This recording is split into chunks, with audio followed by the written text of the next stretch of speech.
Tourney time, the FIU men's soccer team started their NCAA tournament run this past Thursday against the Mercer Bears.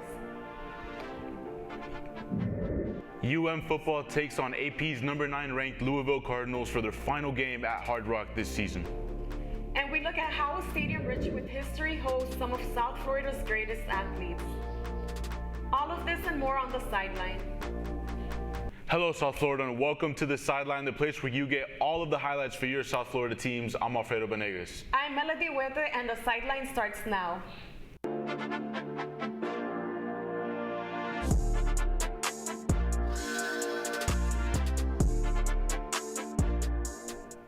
For the 13th time, the FIU Panthers faced the first round of the 2023 NCAA men's soccer tournament, this time at home.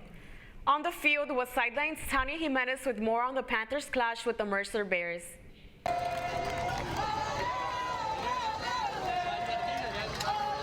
The pinnacle of men's college soccer is back. The NCAA tournament begins and FIU hosts its third straight appearance. All around the country, first-round matchups get underway as the Panthers host Mercer at the 305.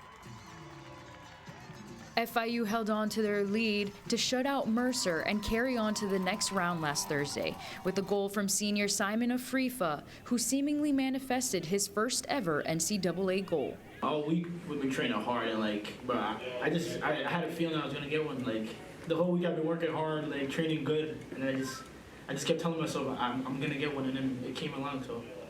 With an incredible tenure at FIU already, head coach Kyle Russell made sure to let his seniors know how important they are to the team. As they prepared for this competition they've been working so hard for, a last hurrah. Right before this game, we went on a walk with the guys who have been here for 3 years with us around the field and just talking about the memories that we've created together. And honestly, just honoring them, thanking them.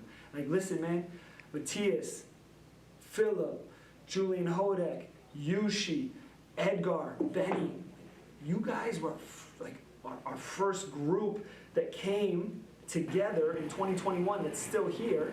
And man, I thank you, I honor you, I love you. Like, part of the reason why I have this job and I'm able to provide for my family is because you trusted in us. You trusted in me, you believed in our philosophies, in our program, and you've given me everything.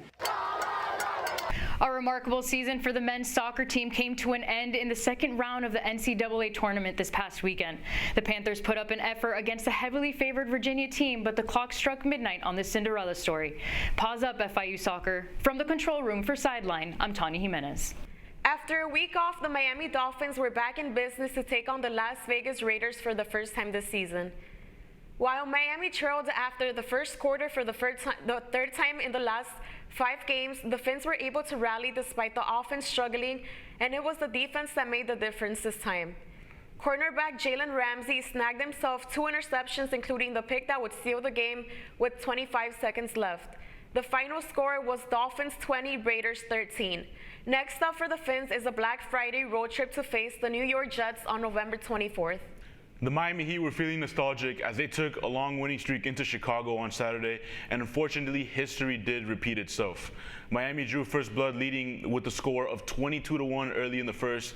That's, however, when the Bulls tore down the red flag hanging in front of them.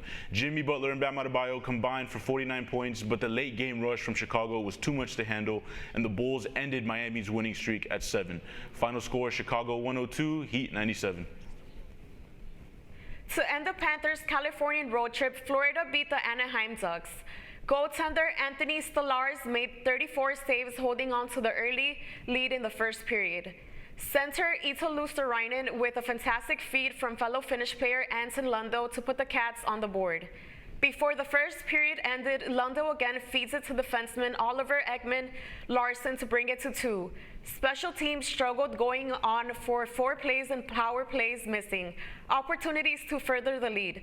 The final score was Panthers 2, Anaheim 1.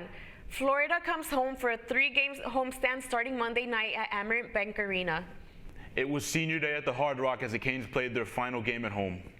Sideline Seth Leon was at Hard Rock Stadium to cover this ACC matchup. Following 2 straight road games, Miami returns home to Hard Rock for their final home game of the season. The Canes face a top 10 opponent for the second week in a row. This time, it's 9th-ranked Louisville.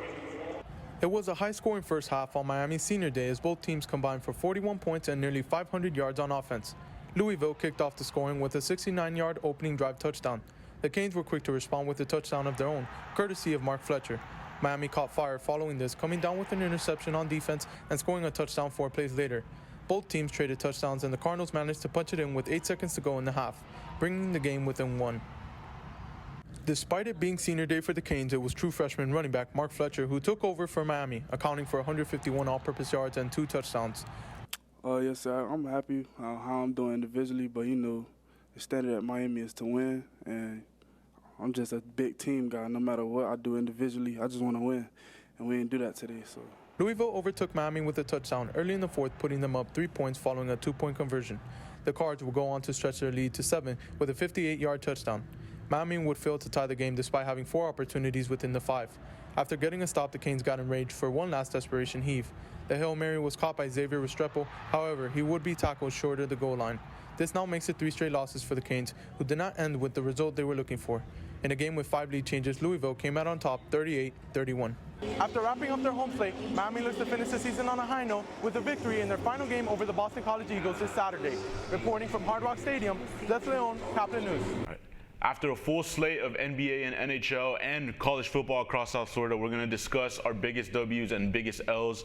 Melody, for my biggest W of the weekend, I'm going to go down to Central America, where Honduras took on Mexico in the first leg of the Nations League quarterfinals and came away with a 2-0 win, the most improbable result of the Nations League so far, the biggest result in Honduran soccer since probably 2019, now on the doorstep of the semifinals and qualifying for the Copa America. A big moment for Honduras. What about you? I think it was definitely a big game, but for me, I'm going to go with the Dolphins. I think that they played really well this past Sunday, and I think that they had like a really good defense, so I'm excited to see what's going to come next for them, but they played really well. Yeah, the defense finally showing up is very encouraging for the Dolphins, but in terms of losses, I'm going to have to go with the Cincinnati Bengals. They're already having a rough season as it is, sitting at 5-5, and they've lost their quarterback for the rest of the season. I mean, this is a team that goes into the year with Super Bowl hopes, and everything seems to have gone wayward for them, so it's unfortunate, but they're going to have to be my biggest L this week. For me, my biggest L, I think it's going to be Devon Achan's injury, just because he had just started playing and he got injured very early on in the game. But I still think that the team in itself was able to carry throughout the game without him and still made a win. But that will be my biggest L for this week. Yeah, it's a massive loss for the Dolphins running game and fantasy managers around the country. But for now, this is what we have next on the sideline. So the tradition of Traz is really just being the best version of yourself. That's what Traz means. When you go there, you have to be great. History and tradition meets the future of football talent at a local South Florida stadium. And it's pick time. We select the winners for each team's matchup in the next week. We'll take a timeout and be back in a moment.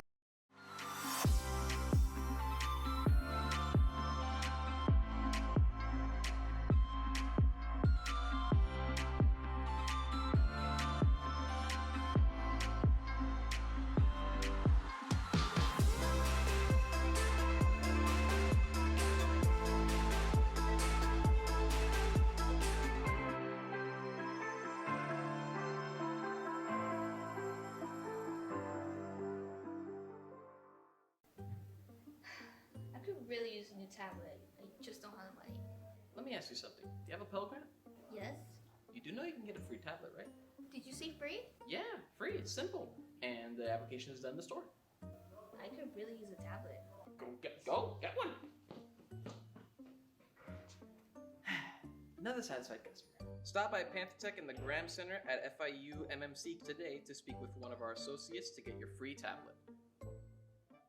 Type 2 diabetes can have a big impact on your life. But how can it be prevented? Well, the first step is knowing if you have something called prediabetes. Take the 1-minute risk test today at doihaveprediabetes.org.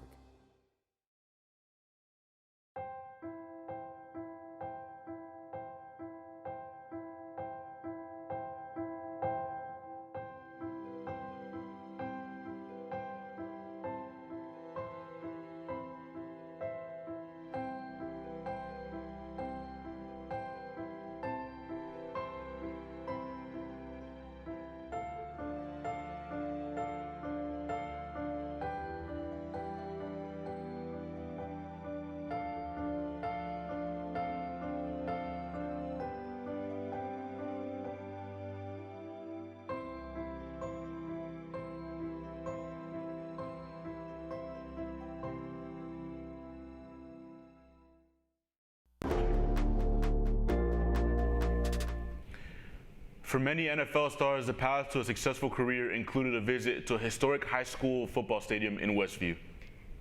Traz Powell Stadium remains a staple in the journey for future football talent. Sideline Job Charles gives us the insight. Hey guys, as you can see today, I'm here at Traz Powell Stadium, the Mecca, where it was featuring all teams of South Florida, Pee Wee football. Kids were happy, family was happy. The film that came out in September, filmed by Nick Singerier, this is an amazing experience, and I encourage anyone to come out to Traz Powell Stadium. So the tradition of Traz is really just being the best version of yourself. That's what Traz means. When you go there, you have to be great. Nick Singerier is a director and filmmaker who captured the story of Traz Powell Stadium in Liberty City in his document called The Mecca, Legends of the Traz Powell Stadium. Like, this is a great stadium. We have great people that make up this stadium. And if we all come together, like, we can make this a movie every night.